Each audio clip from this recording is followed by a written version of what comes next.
Welcome to medicos warrior. इस video में हम लोग पढ़ेंगे एसिड फास्ट स्टेन के बारे में, जिसको हम लोग जेल निल्सन टेक्निक भी बोलते हैं, शॉर्ट फॉर्म में जडन टेक्निक भी बोलते हैं। यह एक हॉट मेथड है क्योंकि यहाँ पर इंटरमीडिएट हीट की जरूरत होती है। सो स्टार्ट करते हैं एसिड फास्ट स्टेन के बारे में। सबसे पहले इसको डिस्कवर्ड पॉल एहरलिक ने किया था, फिर इसको मॉडिफाई किया गया जेल एंड निल्सन के द्वारा, इसलिए इसको बोलते हैं जडन स्टेनिंग। इसको हॉट मेथड भी बोलते हैं क्योंकि यहाँ पर इंटरमीडिएट हीट दी जाती है। सो स्टार्ट करते हैं। सबसे पहले आपको एसिड फास्ट ट्रेनिंग के लिए आपको जरूरत पड़ेगी एक स्मीयर की। तो स्मीयर को बनाते कैसे हैं इस बात को हम लोग लास्ट में समझेंगे। पहले देखते हैं कि सपोज दैट आपको स्मीयर बना के मिला हुआ है, कॉलेज ने आपको प्रोवाइड कर दिया है, उसके बाद आपको एसिड फास्ट स्टेन उसमें करना है, तो कैसे करेंगे तो उसके बाद हम लोग समझेंगे स्मीयर बनाया कैसे जाता है, क्योंकि जनरली हर एक कॉलेज में आपको स्मीयर ऑलरेडी प्रिपेयर करके ही दिया जाता है। सो प्रिंसिपल क्या है एसिड फास्ट स्टेनिंग का? पहली बात तो हमारे पास ग्राम स्टेनिंग था, तो क्यों हम लोग एसिड फास्ट स्टेनिंग को यूज करते हैं?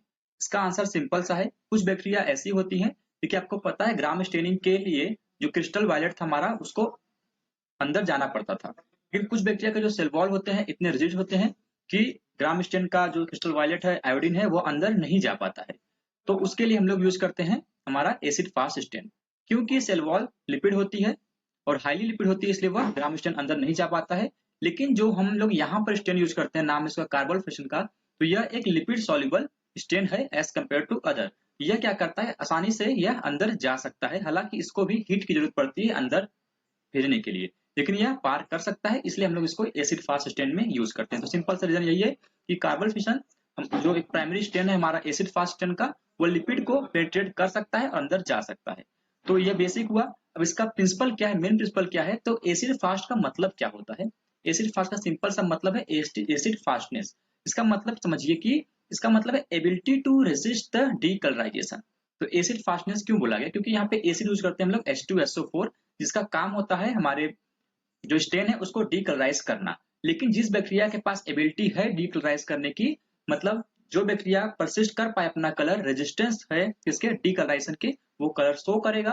जो इसका डीकलराइजेशन हो जाएगा वो कलर शो नहीं कर पाएगा। तो इसी एबिलिटी के बिहाफ पर एसिड फास्टनेस होता है। जो रजिस्ट कर पाए डीकलराइजेशन को वो कलर शो करेगा, जो नहीं कर पाएगा वो कलर नहीं शो कर पाएगा। और यह डीकलरेशन करता कौन है? H2SO4 करता है, इसलिए इसका नाम है एसिड फास्टनेस। अब पहली बात आती है कि यह रेजिस्टेंस डेवलप कैसे होगा बैक्टीरिया के अंदर? यह होता है माइकोलिक एसिड के वजह से। जो बैक्टीरिया है उसके सेल वॉल में माइकोलिक एसिड प्रेजेंट होता है, जो कि क्या करता है, बाइंड कर लेता है कार्बोफिशन को, जिससे कि वह आसानी से बाहर ना जा पाए, डीकलराइज ना हो पाए। अब जिस बैक्टीरिया के पास ज्यादा माइकोलिक एसिड है वो ज्यादा रेजिस्ट कर पाएगा, जिसके पास कम माइकोलिक एसिड है वो कम रेजिस्ट कर पाएगा। ये सिंपल सा प्रिंसिपल हुआ। बेस्ट किस पे? माइकोलिक एसिड पर ही बेस्ट है। अगर आपको एक वर्ड में बोलना है क्या बोलेंगे आप? माइकोलिक एसिड इसका मेन प्रिंसिपल होता है। यह क्या करवाता है? यह रेजिस्टेंस डेवलप करता है डीकलराइजेशन के, इसलिए इसको बोलते हैं एसिड फास्टनेस। तो यह बेसिक प्रिंसिपल आपको क्लियर हो गया होगा। अब हम लोग समझते हैं प्रोसीजर के बारे में। सबसे पहले आपको प्राइमरी स्टेन यूज करना है, जो कि यहाँ पे कार्बोल्फेशन है। मैंने आपको बताया क्यों है, क्योंकि यह लिपिड सॉल्युबल होता है, आसानी से अंदर जा सकता है अगर हम लोग इंटरमीडिएट हीट को देते हैं तब। फिर हम बात करते हैं उसके बाद क्या करेंगे, यह अंदर गया, कलर प्रोवाइड किया। अब हम लोग डीकलराइजेशन की कोशिश करेंगे, तो उसके लिए हम लोग यूज करते हैं सल्फ्यूरिक एसिड का डीकलराइजेशन के लिए। उसके बाद हम लोग काउंटर स्टेन का यूज करते हैं, जो कि मिथाइल ब्लू या मेलासाइट ग्रीन होता है। यह जो काउंटर स्टेन है यह केवल बैकग्राउंड को कलर करता है, बैक्टीरिया से इसका कोई मतलब नहीं होता है खास। सो स्टार्ट करते हैं एक एक स्टेप को। सबसे पहला स्टेप है प्राइमरी स्टेन। मैंने आपको बताया आपको क्या करना है, कार्बन फिशन को यहाँ पे देना है। स्ट्रॉन्ग कार्बन फिशन यूज करते हैं, 1% होता है ये। इसको हम लोग 5 मिनट तक यहाँ पे रखते हैं। Smear is poured with the strong carbol fuchsin for the 5 minute. लेकिन हमें पता है कि कार्बन फिशन भी इतने आसानी से अंदर नहीं जा सकता, इसलिए हमें वहां पर हीट प्रोवाइड करना पड़ता है। और जो हम लोग हीट प्रोवाइड करते हैं वो इंटरमीडिएट हीट होता है। इसका मतलब सिंपल सा है कि हीट प्रोवाइड कीजिए, जैसे ही आपको लग रहा है वेपर राइज हो रहा है आपको तुरंत हटा लेना है, फिर कुछ टाइम बाद फिर हीट करना है, फिर हटा लेना है। मतलब एक ज्यादा उसको हीट नहीं करना है, थोड़ा थोड़ा इंटरवल पे आपको हीट करते रहना है, इसलिए बोलते हैं इंटरमीडिएट हीटिंग। और कब तक करना है? वो 5 मिनट तक आपको करना है। बॉयल नहीं होना चाहिए, केवल वेपर आना चाहिए। तो यह हुआ बेसिक हीटिंग का। हीटिंग करते क्यों है? वही जो हमारा कार्बन फिशन है आसानी से पेनिट्रेट कर पाए सेल वॉल को, इसलिए हम लोग हीटिंग करते हैं। स्मीयर शुडंट ड्राई, इसका मतलब समझिए कि आपने हीटिंग किया, आपको वहां पे छोड़ना पड़ेगा कुछ टाइम तक, अप्रॉक्स 5 मिनट तक। तो हम लोग ये जो हमारा स्मीयर है वो ड्राई नहीं होना चाहिए हीटिंग करते समय या उसके बाद भी। तो हम लोग उसको बचाएंगे कैसे? अगर दिख रहा है ड्राई हो रहा है तो फिर से आपको कार्बन फिशन डालना है और फिर से हीट करना है, मतलब ड्राई नहीं होना चाहिए। ये हमारा प्राइमरी स्टेन हो गया।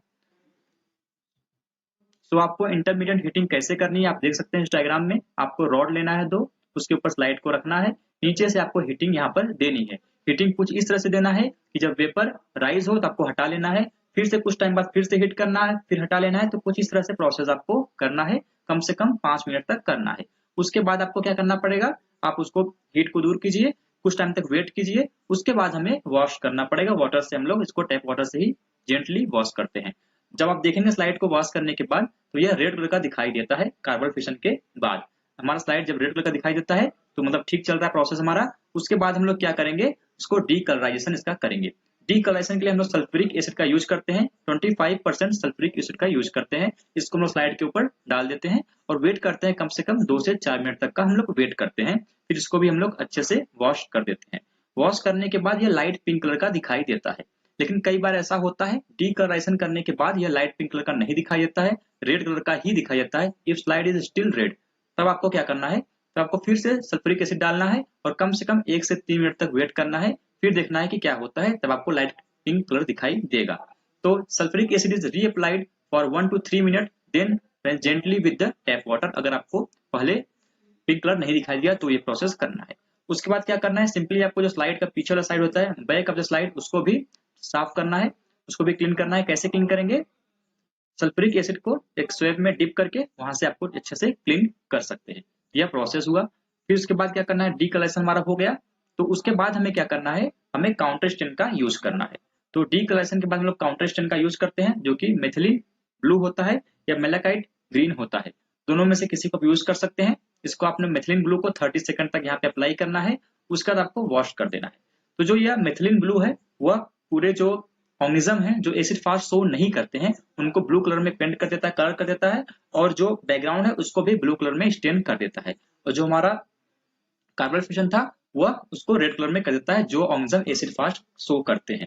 तो आपको अब क्या करना है, इंटरप्रिटेशन इसका करना है। आपको ये देखना पड़ेगा कैसा दिखाई देता है। आपको यूज क्या करना है, 40x पे देखना है। उसके बाद आपको ऑयल इमर्शन का यूज करके यह माइक्रोस्कोप में आपको देखना पड़ता है। तो जो बैकग्राउंड है या जो बैक्टीरिया एसिड फास्ट शो नहीं करती हैं वह यहाँ पे ब्लू कलर का दिखाई देगी। अगर आप मेलाकाइट ग्रीन यूज कर रहे हैं तो यहाँ पे बैकग्राउंड आपको ग्रीन कलर का दिखाई देगा। जो बेसिलाई की बात करें, बैक्टीरिया की बात करें, वह रेड कलर की दिखाई देती है। यहाँ पे आप देख सकते हैं यह आपकी बैक्टीरिया है। कौन सी बैक्टीरिया है, माइकोबैक्टीरियम ट्यूबरक्लोसिस है, जो कि यहाँ पे आपको रेड कलर की दिखाई दे रही है। यह कर्व शेप की माइकोबैक्टीरियम ट्यूबरक्लोसिस की बैक्टीरिया है। उसके बाद हम बात करते हैं नोकार्डिया का। यह भी एक बैक्टीरिया है। यहाँ पे आप देख सकते हैं बैकग्राउंड पूरा ब्लू कलर का दिखाई दे रहा है, और जो हमारा मेन बैक्टीरिया है वह यहाँ पे आपको रेड कलर का दिखाई दे रहा हुआ। तो यह बेसिक हुआ कि आपको कैसे पता करना है कोई एसिड फास्ट शो कर रहा है या नहीं शो कर रहा है। उसके बाद हम लोग यूज करते हैं modification of acid fast staining. ये एक अलग स्टेन है जो कि मॉडिफिकेशन है। इसको भी हम लोग माइकोबैक्टीरियम ट्यूबरक्लोसिस के केस में यूज करते हैं। इसका बेनिफिट क्या है, इसको हम लोग कोल्ड मेथड बोलते हैं, क्योंकि यहाँ पर हीट की जरूरत नहीं होती है। अब हीट की जरूरत नहीं है तो कार्बन फिशन अंदर जाता कैसे है, तो सिंपली जो कार्बन फिशन है उसके कंसंट्रेशन हम लोग बढ़ा देते हैं जिससे कि वो आसानी से चला जाए। देखिए कार्बन फिशन में होता क्या है, फिनॉल होता है, हम लोग फिनॉल की कंसंट्रेशन यहाँ पे इंक्रीज कर देते हैं जिससे कि वो अंदर जा पाता है। तो phenol concentration in carbon fission is a increase, जिससे कि यह अंदर जा पाता है बिना हीटिंग के। तो यहाँ पर इंटरमीडिएट हीटिंग की जरूरत नहीं होती है, और duration of carbon fission staining is a more, time थोड़ा ज्यादा लगता है। यह बेसिक हुआ modification of acid fast staining के बारे में, जिसको हम लोग बोलते हैं कैनियन कोल्ड मेथड। अब सिंपल सा कोल्ड मेथड भी इसको हम बोल सकते हैं। यह बेसिक हुआ। अभी हमारा बाकी है कि स्मीयर को बनाया कैसे जाता है, उसको समझते हैं। तो हम लोग देखते हैं स्मीयर प्रिपरेशन के बारे में। तो आपको सबसे पहले क्या करना पड़ेगा, सैंपल को कलेक्ट करना पड़ेगा। आप सैंपल कहाँ से लेंगे, सैंपल आपको लेना है स्पूटम से या तो कल्चर मीडिया से आपको सैंपल लेना है। सैंपल लेने के बाद आपको स्लाइड पे, जो स्लाइड कम से कम स्क्रैच फ्री एक अच्छी स्लाइड होनी चाहिए, उस पर आपको 2 to 3 सेंटीमीटर का स्मीयर प्रिपेयर करना है। जो स्मीयर का साइज है ज्यादा थिक नहीं होना चाहिए या ज्यादा थिन भी नहीं होना चाहिए। तो आइडियल साइज क्या है, तो वह ऐसा होना चाहिए कि आपको प्रिंट, जैसे मान लीजिए आप उसको पेपर न्यूज़पेपर के ऊपर रखते हैं या किसी वॉच के ऊपर रखते हैं, तो पिछले वाला पार्ट आपको, उसके पीछे वाला पार्ट आपको दिखाई देना चाहिए। तो प्रिंट ठीक से आप उस दूसरे साइड से पढ़ पाए, रीडेबल होना चाहिए। यह हुआ हमारा बेसिक कैसा होना चाहिए स्मीयर।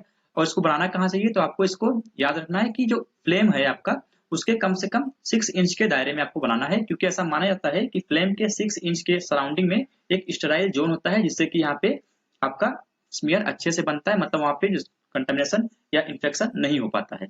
यह बेसिक हुआ स्मीयर प्रिपरेशन के बारे में। ये हम लोग देखते हैं हीट फिक्सेशन मेथड के बारे में। ये सिंपली होता क्या है, आपका स्मीयर फिक्स होना चाहिए उसमें। पहली बात तो वह स्लाइड पे ठीक से होना चाहिए, ऐसा ना हो कि आप स्टेनिंग कर रहे हैं और वह मूव हो जाए वहां से, ऐसा नहीं होना चाहिए। दूसरी बात, उसके अंदर जो रिएक्शंस चलते हैं, जैसे उसमें चेंजेस जो आते हैं स्लाइड के अंदर, वो ऐसे नहीं होने चाहिए, वो एक फिक्स होना चाहिए। तो वहां पे उसके लिए आपको हीट फिक्सेशन का मेथड का यूज करना पड़ता है। ये आपको कैसे करना है, पहले तो आप स्मीयर बनाएं, उसको कम से कम आधे घंटे तक, 15 से 30 मिनट तक आपको उसको छोड़ देना है, ड्राई करना है।